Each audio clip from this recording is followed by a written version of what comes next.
नमस्ते जी। नमस्कार। सर आपका शुभ नाम? मेरा नाम श्री संतोष रॉय। आप कहाँ से हो सर? मैं आसाम से। आपको आसामीज जरूर मालूम होगा। जरूर जरूर सब पता पाম। তেখেতে অসমীয়া জানে, গতিকে আমি তেখেতক অসমীয়া ভাষাতে জানিবলৈ প্ৰয়াস কৰিম তেখেতৰ পৰা কিছু কথা। ছাৰ আপুনি অসমৰ পৰা আহিলে, ইমান দূৰৰ পৰা যে ইয়ালৈ আহিলে, আচলতে বসন্ত ৰামপাল সমাজৰ সান্নিধ্যত আমি শুনিছোঁ বছৰত 6টা সমাগম আয়োজন কৰে।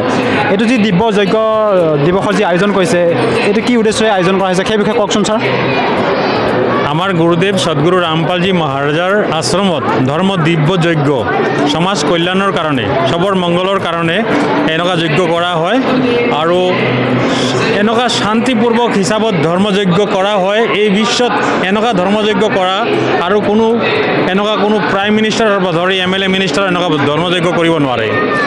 সদগুৰু ৰামপালজী মহাৰাজে এনেকুৱা খোৱাৰ ব্যৱস্থা, থাকাৰ ব্যৱস্থা, বহাৰ ব্যৱস্থা, হোৱাৰ ব্যৱস্থা, ইমান ভাল ব্যৱস্থা কৰিছে। আমাৰ ইমান ভাল লাগে ইয়াত আহি কিনি, আৰু আমি বছৰত একবাৰ দুইবাৰ আহোঁ, আমি ফেমিলি লৈ কিনে আহোঁ।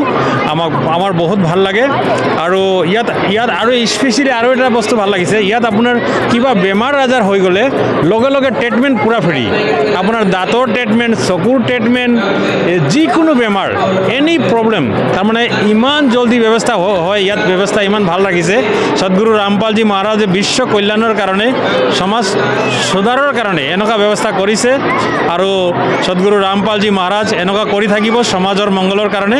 অধিক তথ্যৰ বাবে ডাউনলোড কৰক সন্ত ৰামপালজী মহাৰাজ এপ আৰু ছাবস্ক্ৰাইব কৰক সন্ত ৰামপালজী আছামিজ সৎসংগ ইউটিউব চেনেল।